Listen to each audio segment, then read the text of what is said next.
나이 들면서 지키기 힘든 것이 참 많이 있지요. 오늘은 아들과 며느리에게 버림받다시피 했지만 결국 자신의 귀함을 스스로 알아챈 한 할머니의 이야기입니다. 질식. 이순자는 자신의 전 재산이나 다름없는 것을 잃고 집을 나섰습니다. 그것은 돈이 아니었습니다. 30년간의 삶, 어머니라는 이름이었습니다. 검은 패딩 코트를 입고 작은 여행용 가방 하나만 들고 현관 앞에 섰습니다. 뒤돌아보지 않으려 이를 악물었습니다. 잠시 망설이던 순자의 등 뒤로 문이 닫혔습니다. 쿵. 짧고 단단하고 그리고 인연이 끊어지는 소리였습니다. 그 소리는 이별을 뜻하는 것일 뿐 아니라 이제 당신은 우리 가족이 아니다 라고 선언하는 듯 했습니다. 순자는 그제야 한 걸음 내디뎠습니다. 이제 정말 버려진 거구나. 혼잣말이 입에서 나왔지만 목소리는 떨리지 않았습니다. 오히려 그 모든 슬픔을 비워낸 듯 차분했습니다. 엘리베이터 버튼을 눌렀습니다. 빨간 화살표가 아래쪽을 가리켰습니다. 순자는 그 화살표를 쳐다보며 생각했습니다. 내려가는 중이다. 가장 밑바닥까지. 자신의 인생 방향을 확인하듯이 순자는 단단한 눈빛으로 바닥을 향하는 화살표를 노려보고 서 있었습니다. 순자의 손에 박힌 굳은 살이 눈에 띄었습니다. 50년 넘게 바느질을 해온 손이었지요. 17에 시집와서 시어머니 밑에서 바느질을 배웠습니다. 아들을 낳고 키우면서도 손에서 바늘을 놓은 적이 없었습니다. 남편을 먼저 보내고 아들 상호가 결혼할 때까지는 그들 사이는 그럭저럭 괜찮았습니다. 며느리 희정이도 처음엔 살갑게 대해줬습니다. 아들 내외는 결혼 후 따로 살다가 하늘이가 태어나면서부터 합가를 했습니다. 상호의 신혼집과 순자집의 보증금을 모아서 상호 앞으로 집을 구매했습니다. 맞벌이하는 아들 부부에게 도움이 되고자 한 선택이었습니다. 순자는 나이든 시어머니와 사는 게 힘들까봐 며느리에게 집안일도 거의 안 시키고 나름 조심했습니다. 어린 하늘이를 순자가 돌보고 아들 부부만 여행을 다녀오게도 했습니다. 순자는 그렇게 적당한 거리를 유지하며 평화롭게 지내고 있다 생각했습니다. 하지만 손자 하늘이가 자라면서 점점 분위기가 달라졌습니다. 시어머니가 너무 참견하셔. 희정이는 상호에게 이런 말을 자주 했습니다. 순자가 손자 옷을 만들어주면 요즘 누가 이런 걸 입혀요? 라고 했습니다. 손자가 울 때 달래주면 아이가 할머니한테만 의존하게 돼요. 라며 순자를 나무라듯 말했습니다. 그 사이에서 눈치를 살피던 상호는 결국 아내 편을 들었습니다. 엄마, 희정이 말이 맞아요. 요즘은 다 달라졌어요. 희정이가 하자는 대로 해주세요. 순자는 점점 방 안으로 들어가 있는 시간이 늘어났습니다. 거실에 나가면 눈치가 보였거든요. 손자와 놀아주고 싶어도 며느리 얼굴을 보면 주저하게 되었습니다. 그러나 뭐가 그리도 불만이었는지 희정이의 행동은 점점 더 노골적이 되었습니다. 저녁을 먹을 때도 희정이는 고기나 생선 반찬은 상호와 하늘이에게만 챙겨주었습니다. 어머니는 나이 드셔서 소화도 안 되실 테니 채소 위주로 드시는 게 좋아요. 요즘은 고기보다 채소가 더 비싸요. 냉장고에는 좋은 반찬들이 가득했지만 순자는 눈치가 보여서 마음대로 꺼내 먹지도 못했지요. 더 상처가 된 건 하늘이 앞에서 하는 말이었습니다. 하늘아, 할머니는 항상 조용히 계시는 거야. 할머니 귀찮게 놀자고 하면 안 돼. 하늘이는 그 말을 그대로 믿었어요. 할머니와 놀고 싶어도 엄마 눈치를 보며 멀찌감치 서 있곤 했습니다. 작년 겨울부터는 아예 노골적으로 변했습니다. 시어머니가 계시니까 우리가 불편해. 어머니 댁 보증금은 우리가 집 살 때 써버려서 없으니 집을 또 구해드릴 순 없고 원룸에 들어가실 바에야 요양원 알아보는 게 어때? 내가 친구한테 들었는데 지방에 있는 요양원은 그렇게 비싸지도 않대. 가면 친구들도 있고 불편하지 않으실걸? 이제 하늘이도 많이 커서 할머니 손길도 별로 필요 없잖아. 희정이는 상우 앞에서 이런 말을 서슴지 않았습니다. 순자가 부엌에 있는 것을 모르고 한 말이었죠. 상우는 그건 좀 아직 어머니께서 정정하시잖아. 이라고 했지만 단호하지 않았습니다. 순자는 그날 밤 잠을 이루지 못했습니다. 요양원. 그곳은 가족이 없거나 정말 몸이 아픈 사람들이 가는 곳이라고 생각했거든요. 그러다 어젯밤 결정적인 일이 일어났습니다. 손자 하늘이가 열이 났습니다. 순자는 미음을 끓여서 가져다 주었어요. 하지만 희정이는 그 그릇을 받지 않았습니다. 병원에서 수액 맞고 와서 아무것도 안 먹어도 돼요. 미음 같은 건 소화가 안 돼요. 옛날부터 아이들 열 날 때는 미음이... 옛날 얘기 좀 하지 마세요. 요즘 육아는 달라요. 어머니가 뭘 하신다고 그러세요? 제가 어머니보다 공부도 더 많이 했고 알아서 할 수 있어요. 참견 좀 그만하세요. 뭘 하신다고 자꾸 저러시는지. 순자는 민망함에 얼굴이 화끈거리고 서글펐습니다. 아들 부부가 잠을 설칠까봐 순자가 하늘이를 데리고 자며 새벽 수유도 해줬는데 말이죠. 이유식도 하나하나 정성껏 만들며 하늘이를 애지중지 키웠는데 이제 하늘이가 커서 손을 덜 타니 자꾸 순자를 보잘것없는 사람 취급했습니다. 하늘이가 아기 때 열이 나도 희정이는 출근해야 한다며 순자에게 하늘이를 맡기고 잠을 자러 갔었습니다. 서운했지만 아들 부부가 자기 때문에 사이가 나빠질까봐 며느리에게 큰 소리 내지도 못하고 있었지요. 그때 상우가 와서 그 대화를 들었습니다. 순자는 아들이 자신을 도와줄 거라고 생각했지만 상우는 이렇게 말했습니다. 엄마, 희정이가 알아서 잘하니까 어머니는 그냥 들어가서 주무세요.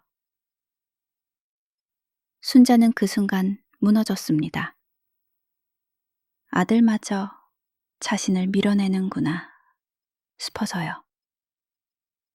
그래서 오늘 아침 일찍 짐을 싸서 왔습니다. 짐은 많지 않았습니다.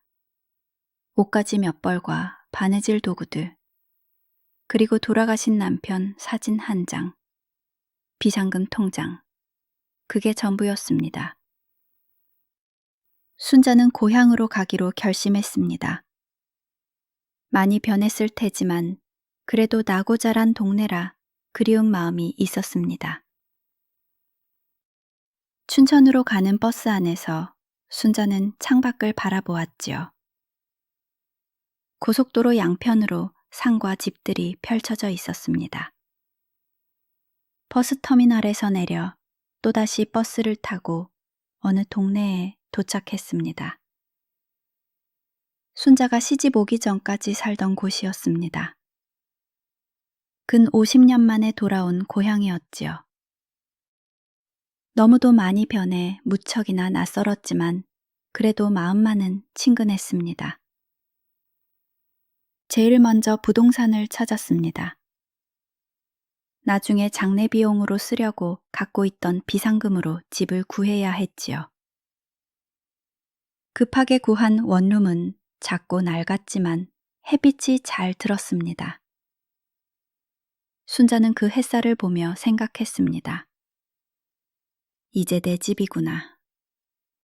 짐을 풀면서 바느질 상자를 열었습니다. 여러 실들이 엉켜 있었지요. 마치 순자의 심정과도 같았습니다. 실들을 정리하면서 순자는 마음도 정리하고 있었습니다. 아직까지도 아들 내외에게서 연락이 없었거든요. 순자가 쪽지를 써두고 오긴 했지만 전화 한 통 없다니 좀 괘씸하기도 했습니다. 하지만 아들이 자신 때문에 이혼하는 것을 바라지는 않았기에 그냥 참기로 했지요. 어차피 짐이 되지 않기 위해 혼자 살려고 나온 것이었으니까요. 저녁 무렵 근처 슈퍼에 가서 라면과 김치, 계란을 샀습니다. 간단한 저녁 준비였습니다. 집으로 돌아와 작은 상을 펴고 혼자 밥을 먹었습니다. 조용했지만 불편하지 않았습니다.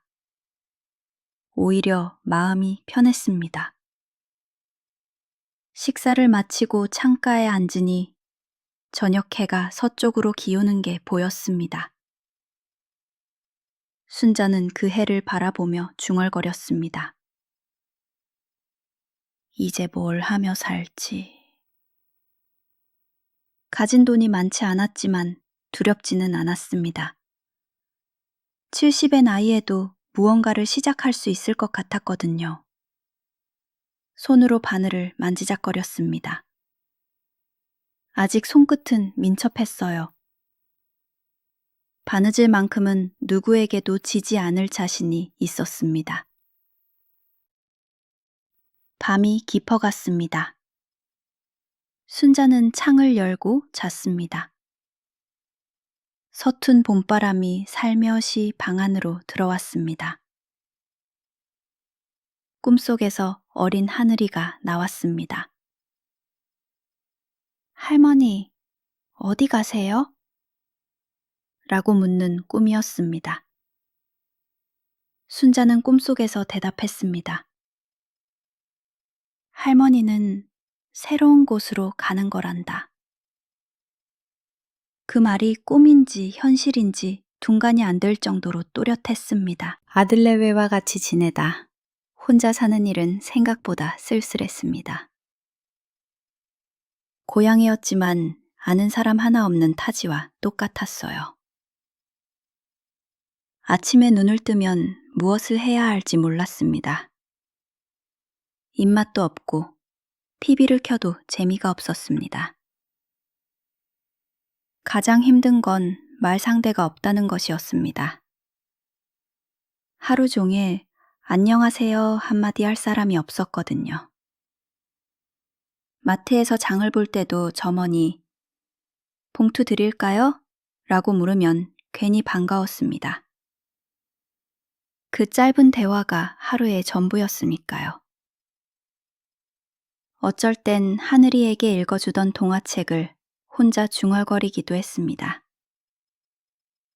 밤이면 아들집이 떠올랐습니다. 며느리의 차가운 시선도 아들의 무관심도 잠시 그리워지곤 했습니다. 적어도 그곳에는 사람이 있었으니까요.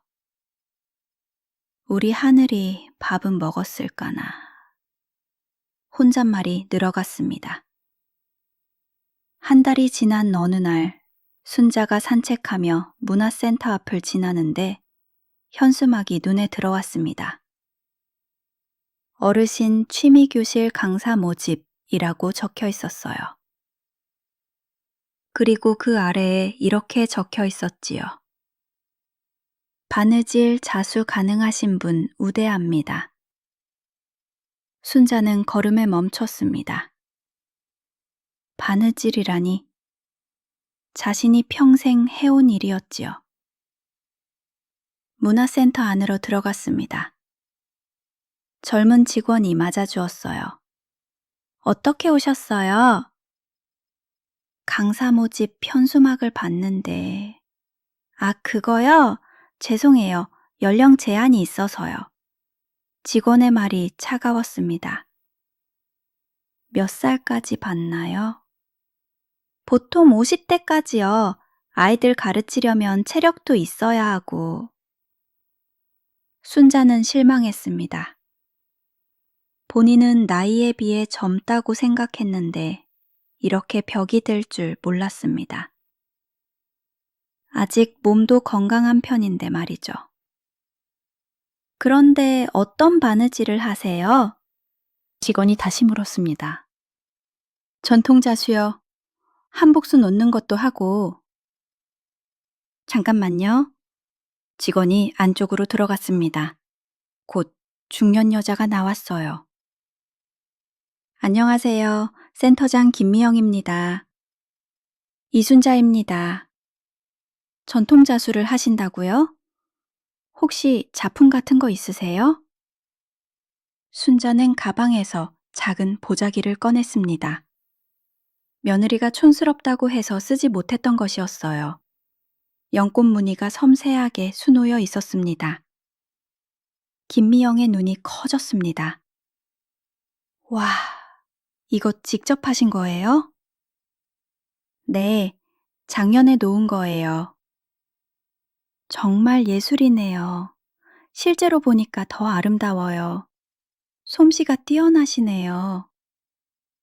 순자는 실로 오랜만에 칭찬을 들었습니다. 기분이 묘했습니다. 사실 어린이 자수교실을 새로 만들려고 하는데 선생님이 부족해서요. 혹시 관심 있으세요?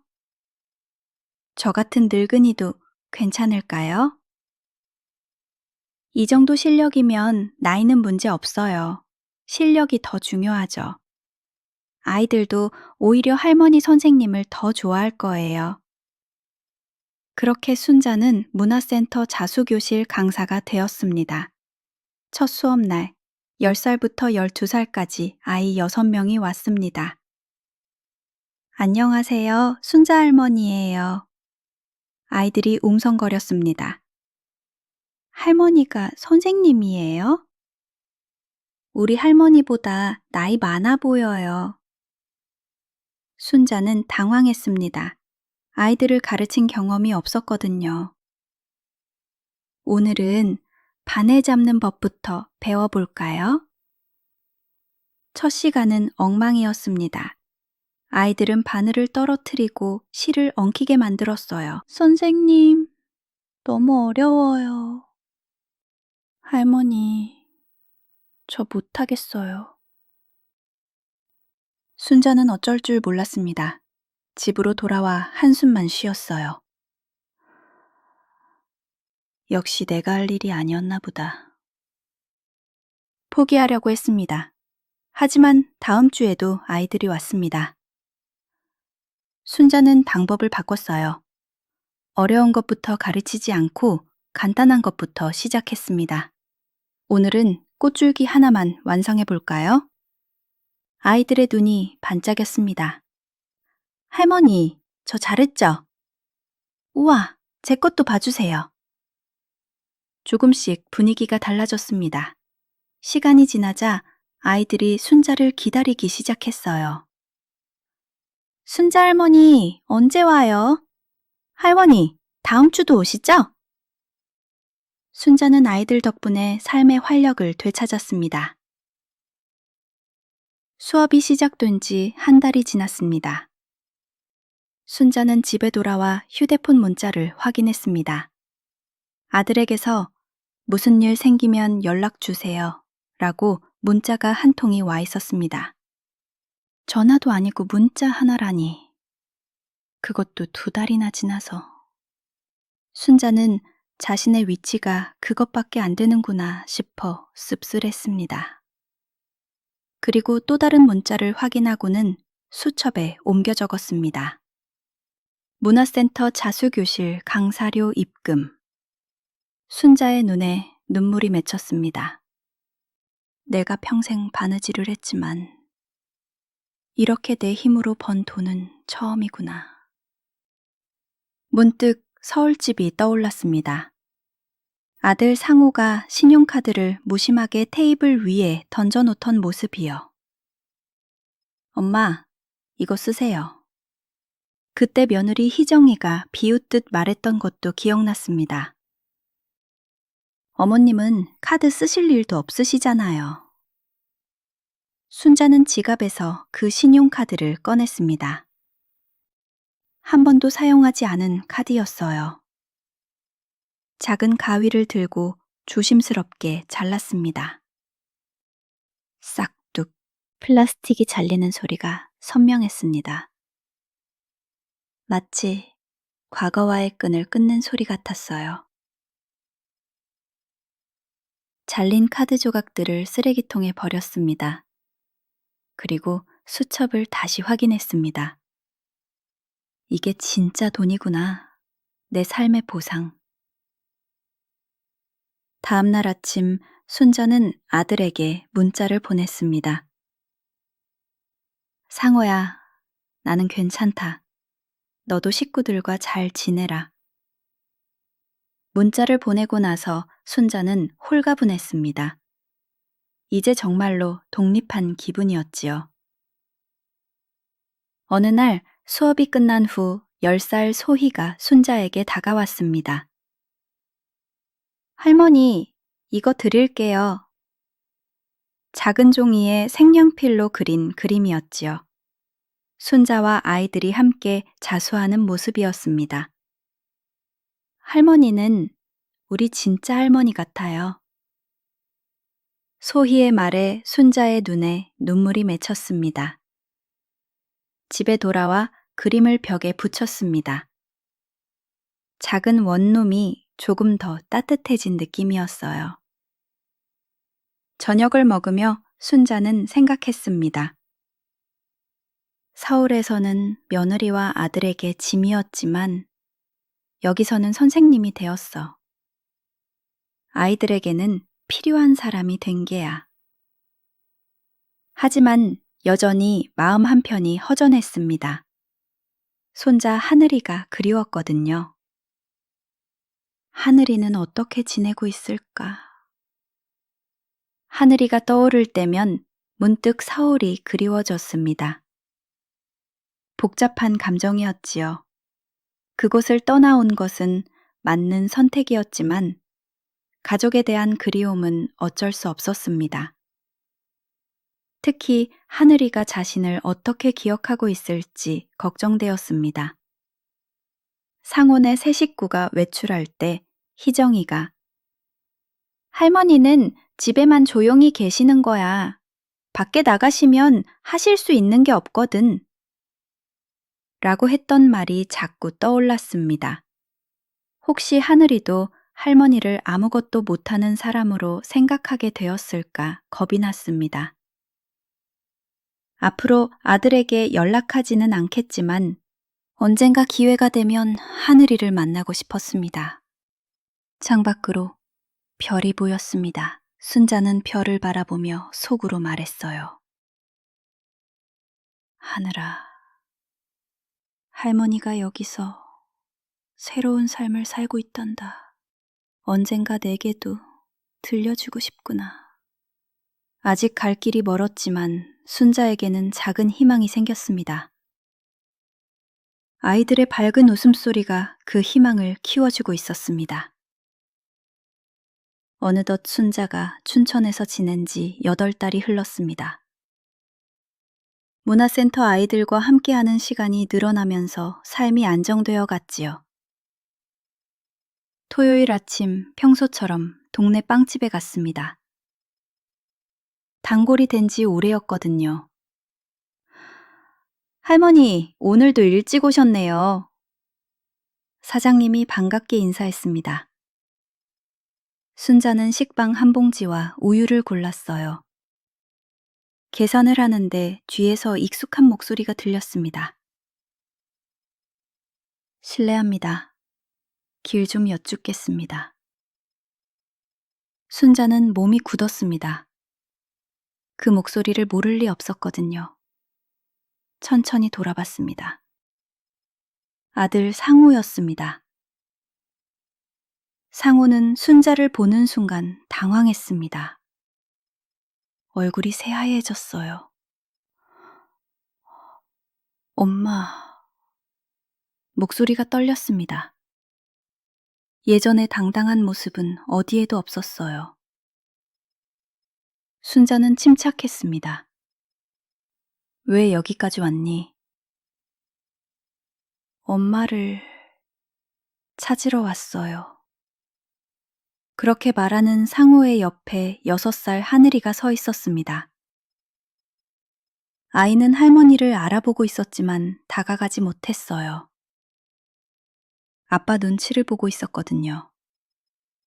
하늘이까지 데리고 와서? 순자의 목소리가 차가웠습니다. 빵집 안이 조용해졌습니다. 다른 손님들이 슬금슬금 상황을 지켜봤어요. 밖에서 얘기하자 상호와 하늘이가 따라왔어요. 빵집 앞 작은 공원에 앉았습니다. 하늘이는 할머니 옆에 앉고 싶어 했지만 상호가 자신 옆에 붙잡아 두었어요.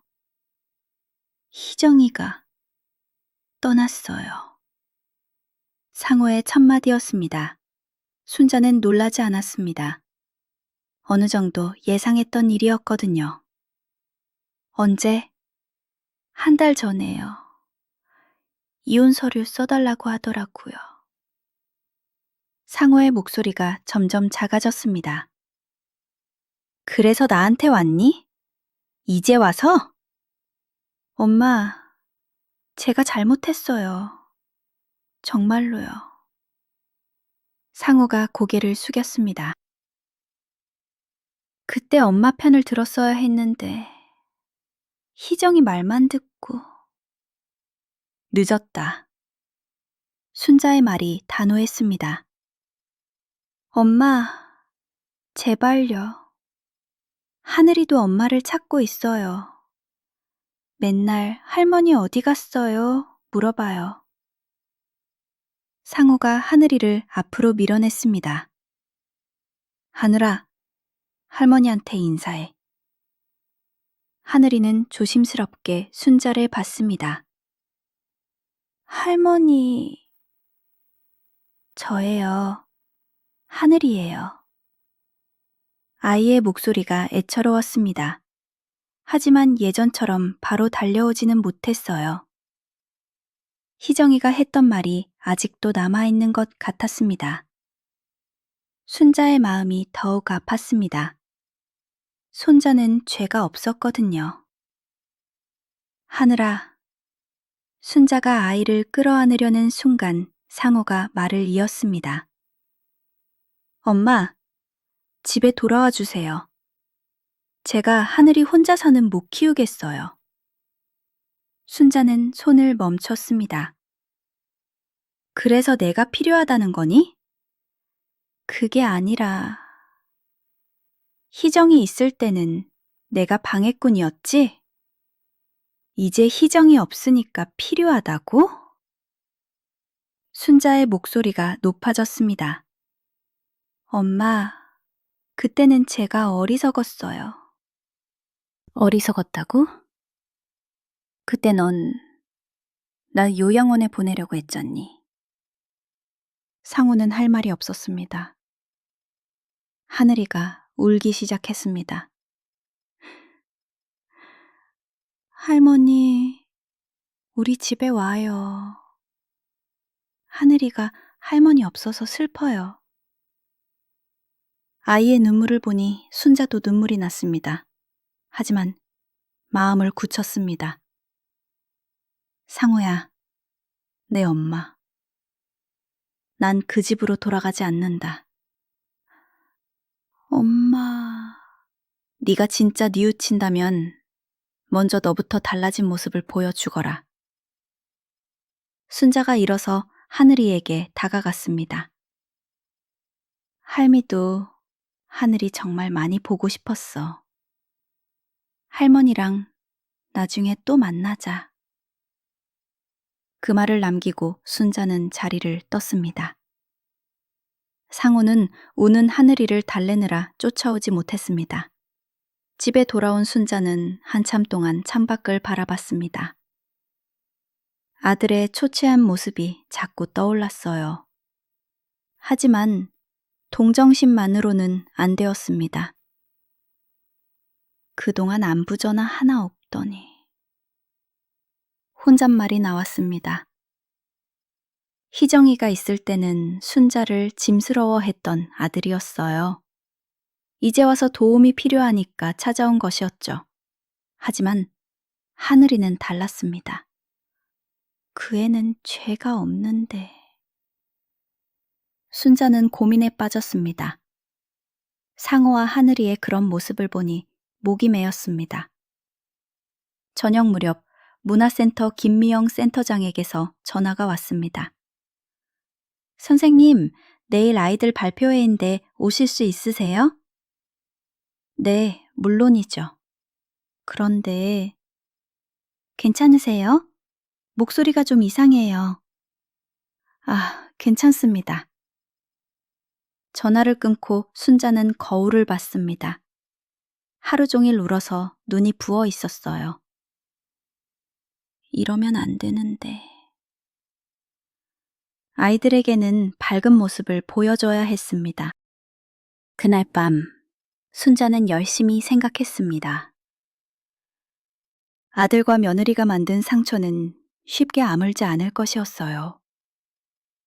하지만 손자만큼은 포기할 수 없었습니다. 아들과의 관계도 완전히 회복되지는 않겠지만 손자와의 관계는 이어가고 싶었습니다. 그렇다고 섣불리 결정할 수도 없었습니다. 상호가 진심으로 변했는지 확인하는 것이 먼저였어요. 말로만 하는 후회가 아니라 행동으로 보고 확인해야 했습니다. 순자는 편지지를 꺼냈습니다. 아들에게 편지를 쓰기로 한 것이었어요. 당장 만나기는 어렵지만 조건을 제시할 생각이었습니다. 하늘이를 위해서 한 번 더 기회를 줄까? 하지만 이번에는 순자의 방식으로 하기로 했습니다. 더 이상 며느리 눈치를 보거나 아들에게 무시당하지 않겠다고 다짐했어요. 편지를 쓰다가 순자는 웃음이 나왔습니다. 8개월 전에 자신과는 달라져 있었기 때문이지요. 그때는 상처받고 도망치기만 했다면 이제는 당당하게 조건을 내걸 수 있게 되었습니다. 내가 이렇게 강해졌구나. 창밖으로 달이 떠올랐습니다. 순자는 그 달을 바라보며 마음을 정리했어요. 아들과의 관계, 손자와의 만남, 그리고 자신의 새로운 삶. 모든 것을 균형 있게 가져가는 법을 찾아야 했습니다. 순자가 편지를 보낸 지 일주일이 지나 아들에게서 답장이 왔습니다. 엄마의 조건을 받아들이겠습니다. 하늘이를 매달 첫째 주 주말에 보내겠어요. 그리고 요리 학원도 등록하겠습니다. 짧은 편지였지만 진정성이 느껴졌습니다. 순자는 편지를 여러 번 읽었어요. 이제는 아들이 애걸하는 입장이었어요. 세상 참 묘하다. 혼잣말을 하며 순자는 쓴 웃음을 지었습니다. 토요일 상호가 하늘이를 데리고 온 데서 문화센터 앞에서 만났어요. 엄마, 정말 감사합니다. 상호의 인사가 예전과 달랐습니다. 고개를 깊이 숙였어요. 약속 지킬 수 있겠니? 네, 벌써 요리학원에 다니고 있어요. 상호가 가방에서 작은 수첩을 꺼냈습니다. 엄마, 이거 보세요. 수첩에는 요리법들이 적혀 있었어요. 하늘이 좋아하는 계란찜 만드는 법, 감기 걸렸을 때 죽 끓이는 법. 엄마가 안 계시니까 제가 다 배워야겠더라고요. 그리고 단축 깨려고 도전했는데, 바느질이 생각보다 어려웠어요. 그래서 요리에만 집중하고 바느질은 세탁소에 맡기려고요. 어머니께서 요리학원을 다니라는 말씀을 하셨을 때는 왜 요리학원인지 이해하지 못했어요. 그런데 요리를 배우고 나면서 알았어요. 요리하는 과정이 참 길고 인내심도 필요하다는 것을요. 바느질은 말할 것도 없었고요. 그냥 대충 쓱쓱 하면 금세 실밥이 터져서 소용없더라고요. 어머니는 그 긴 시간 동안 저를 위해서, 우리 가족을 위해서 시간과 애정을 쓰고 계신 거였어요. 그걸 이제야 알았어요. 상우의 말에 순자는 그제야 안심했습니다. 아들을 보내고 하늘이와의 둘만의 시간을 가졌습니다. 할머니, 이게 할머니 집이에요? 작은 원룸을 둘러보는 하늘이의 눈이 호기심으로 반짝였어요. 응, 할머니 새 집이란다. 작긴 하지만 예뻐요. 아이의 순수한 말에 순자는 웃었습니다. 저녁을 준비하는데 하늘이가 도와주겠다고 했어요. 할머니, 저 계란 뗄 수 있어요. 그래, 조심해서 해봐. 하늘이는 조심스럽게 계란을 깼습니다. 계란을 조금 흘렸지만 그릇에 예쁘게 담아냈습니다. 할머니, 잘했죠? 우리 하늘이가 정말 잘했구나. 순자는 진심으로 칭찬해 주었습니다. 저녁 식사 중에 하늘이가 물었습니다. 할머니, 왜 우리 집에 안 와요? 순자는 잠시 멈췄습니다. 어떻게 설명해야 할지 고민되었어요. 할머니는 여기서 새로운 일을 하고 있단다. 무슨 일이요? 아이들에게 예쁜 수 놓는 법을 가르쳐 주는 일이야.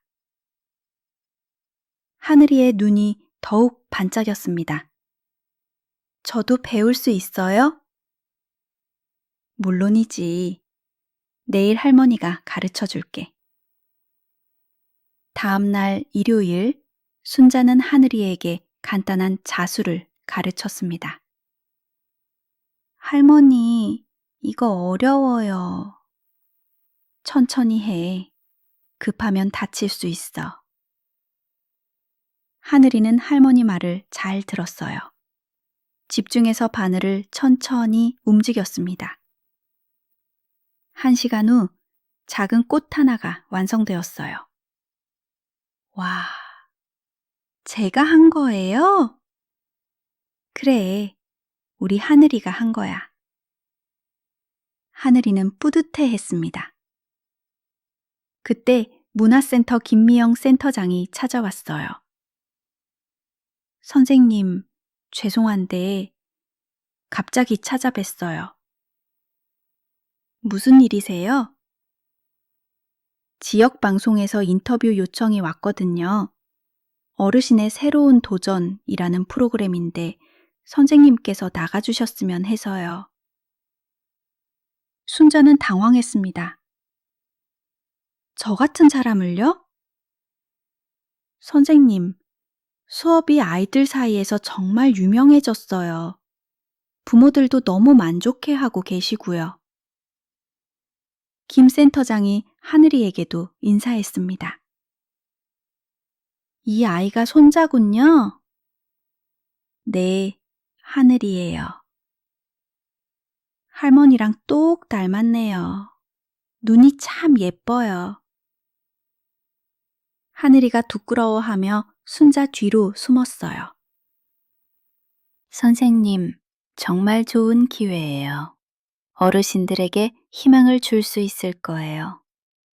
순자는 고민했습니다. 방송은 처음이었거든요. 자신 없는데 생각해보고 연락드릴게요. 기대는 마셔요. 김 센터장이 돌아간 후 하늘이가 물었습니다. 할머니, TV에 나와요? 아직 모르겠어. 할머니가 TV에 나오면 아빠 엄마도 볼 수 있겠죠? 그럼 아빠 엄마가 할머니 대단하다고 생각할 거예요. 아이의 순수한 말에 순자는 마음이 움직였습니다. 일요일 저녁 상호가 잠든 하늘이를 데리러 왔습니다. 엄마, 하늘이가 정말 기대 많이 했어요. 일주일 내내 할머니 만나는 날만 기다렸거든요. 오늘 무척 기뻤을 거예요. 그래? 그리고 이거 드리려고요. 상호가 작은 봉투를 내밀었습니다. 뭐니? 용돈이에요. 하늘이 밥값이라도 됐다. 손자 밥 해주는데 돈이 얼마나 든다고. 순자는 봉투를 돌려주었습니다. 상호는 미안한 듯 웃었어요. 엄마, 정말 죄송해요. 그동안 됐다. 이제 와서 그런 말 하지 마. 하지만 순자의 목소리는 예전만큼 차갑지 않았어요. 하늘이를 보내고 순자는 김 센터장에게 전화했습니다. 방송 출연하겠어요. 태도를 바꾸신 이유가 있나요? 아이들에게, 그리고 저 같은 어르신들에게 희망을 주고 싶어서요. 수요일 방송 촬영에 있었습니다. 순자는 문화센터에서 아이들과 함께 자수를 하는 모습을 보여주었어요. 할머니는 우리 진짜 할머니 같아요. 소희의 인터뷰가 나갔습니다. 선생님, 70이 넘은 나이에 새로운 일을 시작하시게 된 계기가 뭔가요? 리포터가 물었습니다.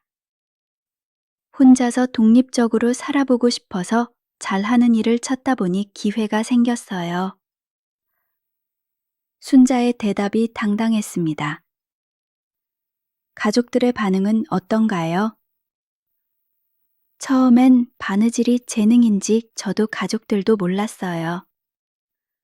저도 늘 하던 일이라 잘하는 건지 아닌지 몰랐거든요. 가족들이 이 방송을 보면 꽤 놀랄 것 같아요. 평생 살림만 했었거든요. 방송이 나간 후 반응이 뜨거웠습니다. 문화센터로 전화가 계속 걸려왔어요. 자수 수업을 신청하는 사람들이었습니다. 상호도 방송을 봤나 봅니다. 문자가 왔어요. 엄마, 방송 봤어요. 정말 자랑스러웠어요. 엄마가 이렇게 대단한 분인 줄 몰랐어요. 순자는 그 문자를 보며 눈물이 났습니다. 아들이 자신을 다시 보고 있다는 느낌이었어요. 저녁에 혼자 앉아 생각해 봤습니다. 자신은 집에서 쫓겨나다시피 했던 사람이었어요. 아들에게도 며느리에게도 무시당했죠. 하지만 이제는 달랐습니다.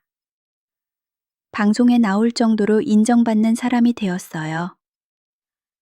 아들도 자신을 자랑스러워하고 있었고요. 순자는 혼자 웃었습니다. 심성이 곱지 못한 며느리는 결국 떠났고, 무심한 아들은 후회하고 있었어요. 그리고 자신은 새로운 삶을 찾았습니다.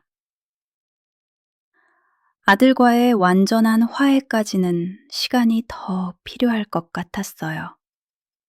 하지만 시작은 된 것 같았습니다. 하늘이라는 작은 다리를 통해서 말이죠. 창밖으로 별이 떠올랐습니다. 순자는 그 별을 보며 속삭였어요. 고마워요, 당신. 지켜보고 있지요? 나 잘 살다 갈게요. 내일도 아이들이 기다리고 있을 것이었습니다. 그리고 다음 주말에는 하늘이가 올 것이고요. 순자의 새로운 삶이 계속되고 있었습니다. 방송이 나간 지 1년이 흘렀습니다. 순자의 삶은 완전히 달라져 있었습니다. 문화센터의 자수교실은 지역에서 가장 인기 있는 강좌가 되었고 수강 대기자가 수십 명에 달했습니다. 아이들뿐 아니라 중년 여성들과 할머니들까지 배우고 싶다며 찾아왔습니다. 순자는 순자 선생님이라 불리며 존경을 받는 사람이 되었습니다. 무엇보다 달라진 건 사람들의 시선이었습니다. 예전에는 집에서 며느리와 아들 눈치나 보던 할머니였지만 이제는 스스로 이름을 가진 한 사람으로 인정받게 된 것이었습니다. 선생님 덕분에 우울증을 이겼어요. 아이랑 같이 배울 수 있어 행복해요. 이런 말을 들을 때마다 순자의 가슴은 벅차올랐습니다. 토요일 오후, 이제는 주말마다 찾아오는 하늘이와 나란히 앉아 자수를 하고 있을 때였어요. 초인종이 울렸습니다. 누구지? 순자가 문을 열어보니 희정이었습니다. 1년 반 만에 보는 며느리는 많이 야위어 있었어요. 화장기 없는 얼굴에는 그늘이 드리워져 있었습니다. 어머니, 희정이의 목소리가 떨렸습니다. 하늘이가 엄마를 보고 깜짝 놀랐어요. 엄마? 엄마 왜 여기 와요? 하늘아, 엄마 왔어. 희정이가 아이를 끌어안으려 했지만 하늘이는 할머니 뒤로 숨었습니다. 엄마는 나랑 아빠를 버리고 갔잖아요. 아이의 말에 희정이의 얼굴이 일그러졌어요. 하늘아, 그게 아니야. 엄마가... 됐다. 순자가 조용히 말했습니다. 뭔 일로 왔니? 여긴 어떻게 알고? 어머니, 죄송해요. 방송 보고 하늘이 아빠한테 물었어요. 제가 정말 잘못했어요. 정말로요. 희정이가 바닥에 무릎을 꿇었습니다. 제가 잘못 생각했어요. 어머니가 떠나시고 나서 한참 후에 알았어요. 살림이 쉽지 않다는 걸요. 가족을 돌보는 데에는 엄청난 수고가 들어간다는 걸 말이에요. 하늘이 아빠가 어머님이 계실 때와 같은 것들을 요구하는데 제가 다 하기 힘들었어요. 그래서 자유롭고 싶어서 이혼했는데 이혼하고 나니 반겨주는 곳도 없고 마음을 나눌 사람도 없고 더 외로워졌어요. 어머니께서 계시던 그 시절이 복받은 시절이었단 걸 너무 늦게 알았어요. 정말 죄송해요. 희정과 순자의 눈에서 눈물이 흘렀습니다. 혼자 돈 벌어서 먹고 사는 것도 힘들지만 무엇보다 하늘이가 너무 보고 싶었어요. 어머니가 얼마나 많이 도와주셨는지 이제야 깨달았어요. 순자는 조용히 들었습니다. 다시 한번 기회를 주세요. 제가 완전히 잘못했어요. 늦었다. 순자의 대답이 단호했습니다. 사실 상우와 희정이가 이혼한 이유는 그뿐만이 아니었습니다. 상우는 희정이를 많이 도와주려 했으나 희정이는 일한다는 핑계로 거의 집안일을 하지 않았어요. 그리고 희정이는 스트레스를 풀겠다며 동호회 활동을 열심히 했습니다. 결국 다른 사람을 좋아하게 됐다면서 먼저 이혼을 요구했던 거였습니다. 하지만 하늘이 앞에서 말할 수는 없었습니다. 상우와도 이미 이혼했잖아. 이제 와서 뭘 어쩌자는 거니? 상우 씨랑 다시 합치고 싶어요. 그리고 어머니께도 용서받고 싶어요. 희정이가 더 구걸했습니다. 하지만 순자는 마음이 움직이지 않았어요. 하늘아, 엄마랑 얘기 좀 해보겠니? 싫어요. 할머니랑 같이 있을래요. 아이도 엄마를 거부했습니다. 하늘이도 자신을 그동안 찾지 않았던 희정이와 말하고 싶지 않아 했어요. 희정이는 더 이상 할 말이 없어 보였어요. 어머니, 정말... 됐다. 이제 그만 가거라. 순자가 문을 가리켰습니다. 희정이는 절망한 표정으로 일어났어요.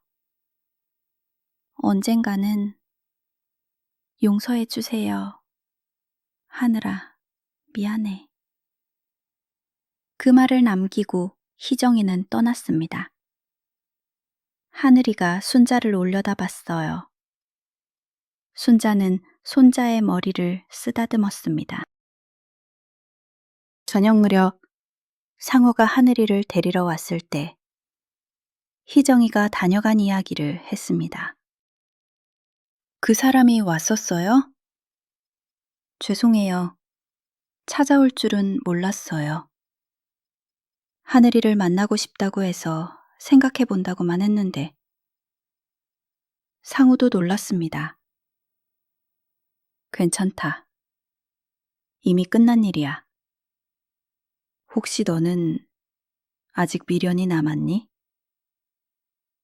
엄마, 저는 희정이와 다시 합칠 생각은 없어요.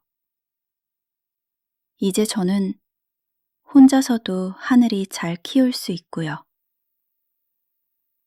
상호의 말에서 진심이 느껴졌습니다. 꾸준히 요리 수업하고 양로원 식당 봉사까지 다니며 많이 달라진 모습이었어요. 그럼 됐고, 나중에 하늘이가 엄마 보고 싶다고 하면 잘 챙겨주거라. 순자는 더 이상 그 얘기를 하지 않았습니다. 그리고 얼마 뒤 순자는 뜻밖의 전화를 받았습니다. 지역 종합병원에서 힐링 자수 전시회를 열자며 작품을 부탁한 것이었습니다. 환자와 보호자들이 그림 대신 자수를 보며 위로를 받을 수 있도록 하고 싶다는 취지였지요. 순자는 아이들과 함께 작품을 준비했습니다. 꽃, 나비, 별, 그리고 웃는 얼굴까지. 작품이 병원 로비에 전시되던 날, 많은 사람들이 걸음을 멈추고 작품을 바라봤습니다. 이걸 다 어르신이 하셨어요? 아이들이랑 같이 만든 거라니 더 감동이에요. 사람들의 감탄이 이어졌습니다. 순자는 그제야 깨달았습니다. 자신이 50년 넘게 이어온 바느질이 단순한 집안일이 아니라 세상에 위로를 줄 수 있는 예술이었다는 것을. 가족과의 관계도 달라졌습니다. 상우는 꾸준히 살림하는 법을 배우고 있었고, 하늘이를 혼자 키우며 점점 성숙해지고 있었습니다. 매 주말이면 하늘이는 순자를 찾아와 함께 자수를 배우고 작은 마을을 산책했습니다. 할머니, 제가 커서 방송국 PD가 되면 할머니 이야기 프로그램 만들 거예요. 그래, 그럼 할머니도 다시 출연해야겠네. 둘은 웃음을 터뜨렸습니다. 상호도 더 이상 엄마를 의지하는 아들이 아니라 엄마를 존중하는 아들로 변해 있었습니다. 엄마, 제가 요즘 깨달아요. 엄마는 저한테 짐이 아니라 힘이었어요. 그걸 너무 늦게 알았네요. 순자는 그 말을 들으며 잠시 눈을 감았습니다. 늦었지만 그래도 변한 아들이 고마웠습니다. 여름, 중앙방송사에서 연락이 왔습니다. 노년의 도전을 주제로 한 다큐멘터리에 순자의 이야기를 담고 싶다는 제안이었습니다. 촬영날, 리포터가 물었습니다. 어머니께서 늦은 나이에 강사가 되시고 성공하셨는데 어머니께서 생각하시는 성공의 비결은 무엇인가요? 순자는 잠시 미소 지으며 대답했습니다. 존엄이지요. 예상하지 못한 단어에 리포터가 당황한 듯 되물었습니다. 존엄이요? 네. 나이가 들어도 어떤 상황에 처해도 사람은 존엄을 잃으면 안 된다고 생각해요. 구체적으로 어떤 의미인가요? 남이 나를 어떻게 대하느냐가 중요한 게 아니라 내가 나 자신을 어떻게 생각하느냐가 중요해요. 존엄은 남이 지켜주는 게 아니라 스스로 지키는 거거든요. 내가 쓸모 있는 사람이라는 걸 잊지 않는 것. 그게 존엄이라고 생각합니다. 기자가 고개를 끄덕였습니다. 마지막으로 비슷한 나이의 어르신들에게 한 말씀 부탁드려요. 늦었다고 생각할 때가 가장 빠른 때예요. 나이는 숫자일 뿐이에요. 우리에게는 아직 할 수 있는 일들이 많아요. 다만 그것을 하기에는 내가 너무 늙었다라는 생각이 우리 발목을 잡는 것 뿐입니다. 어디든 문을 두드려 보세요. 제가 문화센터 문을 두드렸던 것처럼 말이죠. 그 말은 방송을 본 수많은 시청자들의 가슴을 울렸습니다. 그날 밤 순자는 창문을 열고 밤하늘을 바라봤습니다. 별빛이 유난히도 밝았습니다. 젊을 땐 시어머니 눈치 보느라, 나이 들어서는 아들 걱정하느라, 내 인생은 없는 줄 알았지. 하지만 결국 내 이름으로 사는 날이 오는구나. 순자는 눈가를 훔쳤습니다. 그리고 다시 바늘을 들었습니다. 자신의 인생을 수놓듯 천 위에 작은 별을 하나 새겨 넣었습니다. 그 별은 이제야 찾은 자신의 존엄을 상징하는 것 같았습니다. 그리고 진짜 인생은 지금부터 시작이었습니다.